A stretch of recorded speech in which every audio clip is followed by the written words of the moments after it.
The most important part now is to know the way. The way to gain sorts of control over the subconscious mind. Channel actions and decisions to attract desired outcomes and repel negative consequences. Use mind potentials to become healthier, wealthier, and more successful.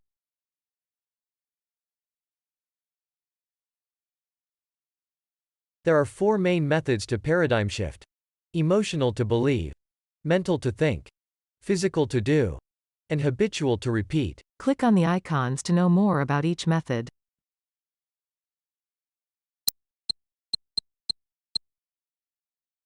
Too many think they know it all. Truth is, we don't know what we don't know. The world has become incredibly complex and demanding. Accepting our ignorance and changing our paradigm from I know to I know that I don't know, like Socrates famously said, opens up any closed mind. You are not going to be able to jump from being a complete skeptic to a wholehearted believer. The step between those. You are not going to be able to jump from being a complete skeptic to a wholehearted believer. The step between those is just being open to seeing what could be possible. Few hundred years ago, the term, man is incapable of flying, has changed to, man can fly, in a plane. Because 2 brothers saw the unchangeable. Instead of regurgitating the same old narrative of believing you'll be happy once you're 10 pounds less, 1 promotion and 2 life events down the line, work on changing your inner monologue to, I allow my life to be good. If you have a subconscious association between success being amoral or corrupt, of course you're not going to do what you need to do to live the life you want to live. Other people's fears are projections of their own situations. They have nothing to do with you. If you are planning to get engaged, people who are in happy marriages will say, that's a great decision. People who are in unhappy marriages will say, it is difficult and that you should enjoy your remaining time as single individual. Affirmations simply affirm your positive beliefs about yourself and about life. They work by purposely replacing the limiting ideas, negative beliefs, and ill self-talk that you have taken on and internalized over the years with positive statements that assert who you want to be. I can do it, I will do it.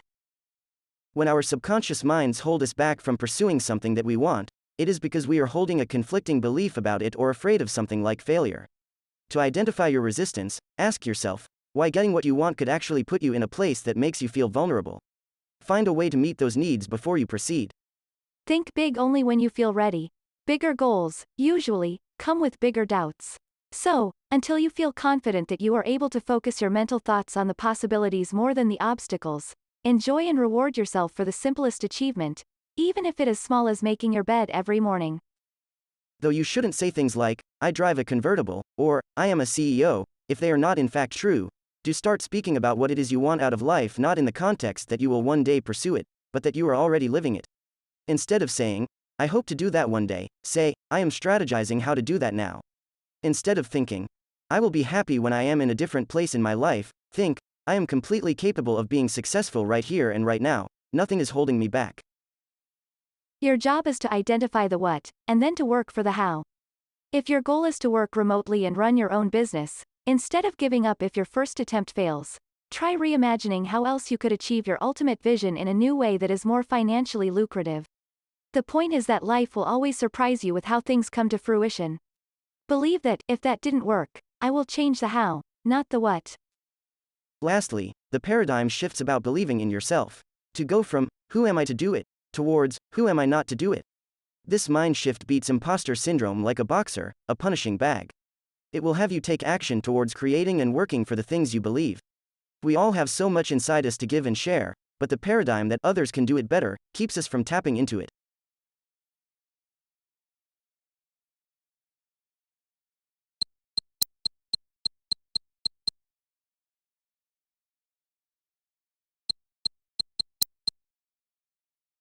Visualizing, or mentally rehearsing, the achievement of your goals is a wonderful way to engage with and train your subconscious mind.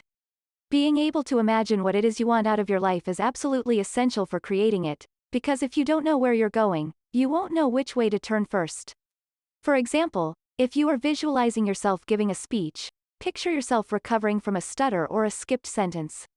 The more you visualize that perfect speech, the more your subconscious mind wouldn't realize the difference when is it real and will enforce your senses to replicate the image you have envisioned.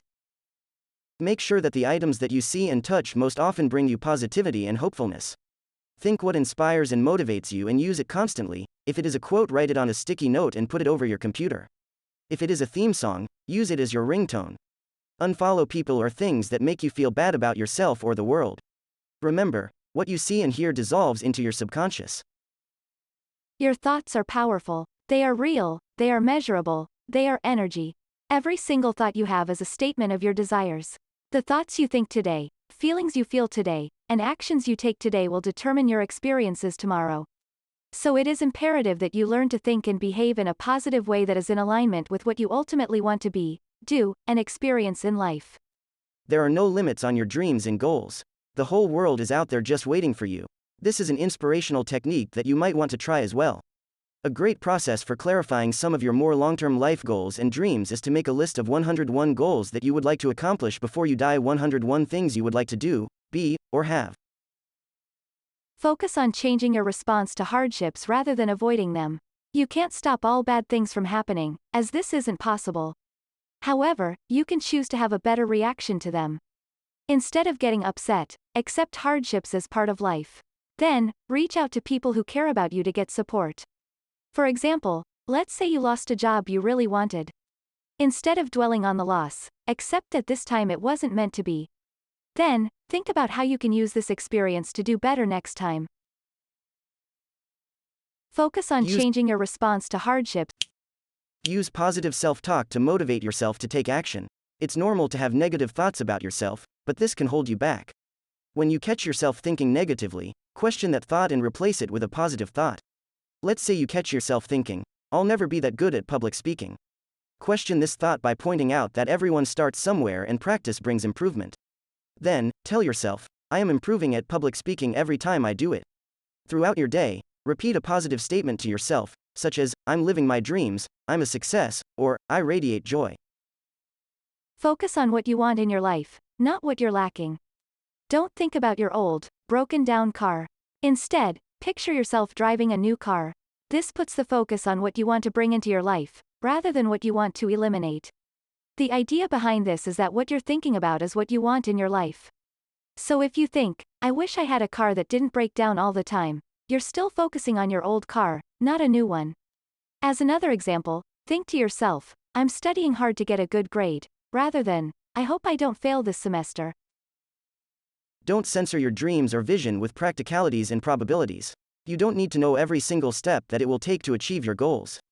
Just decide what you want. Know that you deserve it.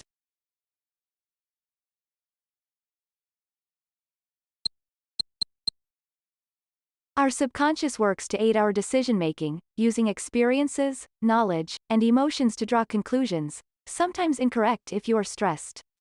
That's why to reset how you think, it's essential first to stop and take a deep breath or 5, to clear your body and mind for what comes next. This will help you reach more logical decisions, based on actual knowledge, not unreliable biases. Now that you've slowed down your thought processes, it is time to regain focus. Meditation is the perfect tool to connect to your subconscious, as your mind listens to your body. When you close your eyes and lie in bed, your mind understands that you need to sleep, so it reduces the conscious focus and accordingly, you fall asleep. Cut out words and pictures from a magazine, print out images, or use photographs to create a collage of what you want. Hang your collage in your living space where you can see it every day. Then, look to your vision board for daily inspiration to work toward your goal. For example, you might include photos of a house you like, the car you want, the job title you want, and a couple in love. Remember, a vision board is not a magic wand. To get what you want, you'll need to do something to get it. Forget 5 or even 10-year plans. So much changes over time it's nearly impossible to set goals that you'll be able to keep. Most likely, new or even better opportunities will surface. Instead, have a master plan. Identify your core values and motivations. Ask yourself what is the ultimate goal of what you want to accomplish while you are alive. Imagine the kind of legacy you want to leave. Once you have your big picture values identified, you can make decisions for the long term that align with your true self. If someone asks you to do a consulting project, ask for the amount of money you truly want to earn for it. If your goal is to get a promotion in your organization, sit down with your higher up and make your intentions known. Reach out to brands you want to work with. Start asking for what you want, even if you have no reason to believe that anyone will actually give you any of those things. Eventually, they will. If you're spending time with people who are unhappy with their lives, you aren't going to receive an abundance of support if you try to break free and do your own thing. Remember that you will truly become who you spend the most time with, and choose who that is very carefully. Practice the high power body poses. As it increases testosterone, the hormone that makes you feel more confident, and reduces cortisol, the stress hormone.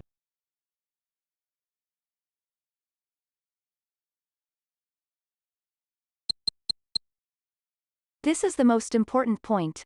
Whatever you need to be or achieve, you need to keep it in front of your eyes. Constantly, write down your goals and look at this list every day. Think of the goals you want to achieve in life. They can be short-term or long-term. Write them down on a sheet of paper and put this list somewhere you will see it every day, like on your bathroom mirror or on your refrigerator. Make sure that you think about these goals every day so you can stay focused and on track to achieving them. The best way to start putting yourself in a headspace of having, rather than wanting, is to begin a gratitude practice.